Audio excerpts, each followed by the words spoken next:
అందరికీ నమస్కారం అమ్మ. ఈరోజు మనం తెలుసుకుంటున్న అంశం ఏంటంటే 10వ తరగతి ఫిజిక్స్ గ్రాండ్ టెస్ట్ 2024-25 విద్యా సంవత్సరానికి సంబంధించి క్వశ్చన్ పేపర్ని చూద్దాం. ఇంకా వీడియోలోకి వెళ్ళే ముందు ఇంకా మన ఛానల్ సబ్స్క్రైబ్ చేసుకొని వాళ్ళు ఏమంటే దయచేసి సబ్స్క్రైబ్ చేసుకొని లైక్ చేసి షేర్ చేసి మీ ఫ్రెండ్స్కు రిలేటివ్స్ అందరికీ సబ్స్క్రైబ్ చేసుకోమని చెప్పండి. నా ఛానల్ని సబ్స్క్రైబ్ చేసుకొని ప్రత్యక్షంగా పరోక్షంగా సపోర్ట్ చేస్తున్న వాళ్ళందరికీ పేరు పేరున ప్రత్యేకమైన హృదయపూర్వక ధన్యవాదాలు. ఇంకా ఆలస్యం చేయకుండా వీడియోలోకి వెళ్ళిపోదాం. ఎగ్జామ్ మార్క్స్ వచ్చేసి 50 మార్కులకు, సమయం వచ్చేసి 22 గంటలు. ఫస్ట్ విద్యార్థులకు సూచనలు ఇచ్చింటారు. ఈ సూచనలు చదివిన తర్వాతనే మీరు ఎగ్జామ్ క్వశ్చన్ పేపర్లోకి వెళ్ళండి. తర్వాత ఇక్కడ సెక్షన్ 1 అమ్మ. సెక్షన్ 1లో 8 క్వశ్చన్స్ ఇస్తారు. 1 మార్క్ క్వశ్చన్స్ 8 రాయాల్సిందే. మొదటి ప్రశ్న, తేమ సమక్షంలో ఇనుప మేకును ఉంచినప్పుడు ఏం జరుగును? ఊహించి రాయండి. రెండవ ప్రశ్న, తర్వాత మూడవ ప్రశ్న, నాలుగవ ప్రశ్న, 5 ఇథనోయిక్ ఆమ్లం యొక్క ఏదైనా ఒక ఉపయోగాన్ని వ్రాయండి. ఆరో ప్రశ్న, మానవుని కన్ను ఒక వస్తువు యొక్క ప్రతిబింబాన్ని ఇక్కడ ఏర్పరుస్తుంది, రెటీనా. తర్వాత 7 విద్యుత్ బల్బు సంకేతంను గీయండి. 8 విశిష్ట నిరోధకములకు SI ప్రమాణం ఏమిటి? సెక్షన్ 2 అమ్మ. ఇక్కడ 2 మార్కులు క్వశ్చన్స్ 3 ఇస్తారు, 2 రాయాల్సిందే. క్వశ్చన్ నెంబర్ 9, క్రింది వాటిలో ఆల్కీనులు మరియు ఆల్కైనులు గుర్తించండి. C3H6 స్క్రీన్ షాట్ తీసుకోండి అమ్మా. వీడియో లెంత్ అవుతుందన్నా ఎక్స్ప్లెయిన్ చేసుకుంటా పోతే. క్వశ్చన్ నెంబర్ 10, పుటాకార దర్పణ వక్రత కేంద్రం గుండా ప్రయాణిస్తున్న కిరణం పరావర్తనం చెంది అదే మార్గంలో వెనుకకు ప్రయాణించును, ఎందుకు?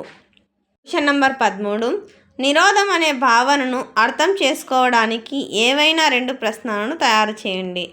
సెక్షన్ 3, ఇక్కడ 4 మార్కుల ప్రశ్నలు 3 ఇస్తారు, 12 మొత్తం 12 మార్కులకి చూద్దాం. 3 ప్రశ్నలు రాయాల్సిందే. క్రింది వారిలో ఏదైనా ఒక పటం గీయండి.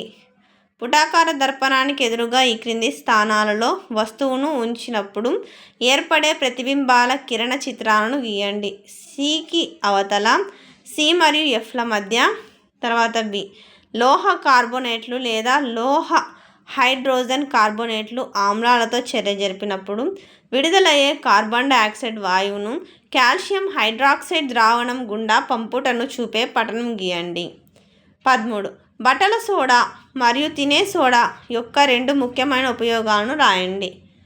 క్వశ్చన్ నెంబర్ 14, యానక పదార్థం నీరు, కిరోసిన్, ఫ్లింట్, గాజు, వజ్రం.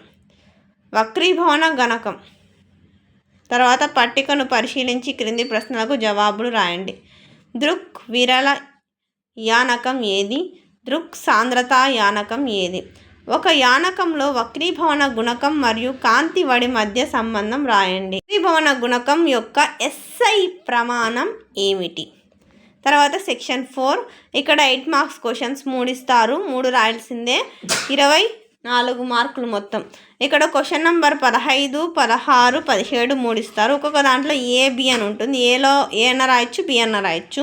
క్వశ్చన్ నెంబర్ 15లో హ్రస్వ దృష్టిని ఎలా సరిచేసుకోవచ్చునో సరైన పటం సహాయంతో వివరించండి. లేదా అది రాకపోతే ఒక విద్యుత్ వలయంలో 3 నిరోధకాలను శ్రేణి సంధానంలో కలిపితే ఏర్పడే ఫలిత నిరోధకమును సమీకరణను ఉత్పాదించండి. క్వశ్చన్ నెంబర్ 16లో A, స్థానభ్రంశం మరియు ద్వంద్వ స్థానభ్రంశ చర్యల మధ్య తేడా ఏమిటి? ఈ చర్యలకు సమీకరణలు రాయండి. B, సబ్బుల యొక్క శుభ్రపరిచే చర్యను వివరించండి. క్వశ్చన్ నెంబర్ 17లో A, ఒక లోహ వాహకం గుండా విద్యుత్ ప్రవాహం జరుగుతున్నప్పుడు దానికి దగ్గరగా ఉన్న ఆ అయస్కాంత దిక్సూచి ఆవర్తనం చెందు విధానాన్ని వివరించండి. లేదా అది రాకపోతే ఇతర లోహ లవణాల ద్రావణాలతో లోహాలు ఏ విధంగా చర్యనొందుతాయో ఒక కృత్యం ద్వారా వివరించండి. అందరికీ ధన్యవాదాలమ్మా. ఇంకా మన ఛానల్ సబ్స్క్రైబ్ చేసుకొని వాళ్ళేమైనా దయచేసి సబ్స్క్రైబ్ చేసుకొని లైక్ చేసి షేర్ చేసి మీ ఫ్రెండ్స్కు రిలేటివ్స్ అందరికీ సబ్స్క్రైబ్ చేసుకోమని చెప్పండి అమ్మా. నా ఛానల్ని సబ్స్క్రైబ్ చేసుకొని ప్రత్యక్షంగా పరోక్షంగా సపోర్ట్ చేస్తున్న వాళ్ళందరికీ పేరు పేరున ప్రత్యేకమైన హృదయపూర్వక ధన్యవాదాలందరికీ. ధన్యవాదాలు. దయచేసి వీడియోని మాత్రం స్కిప్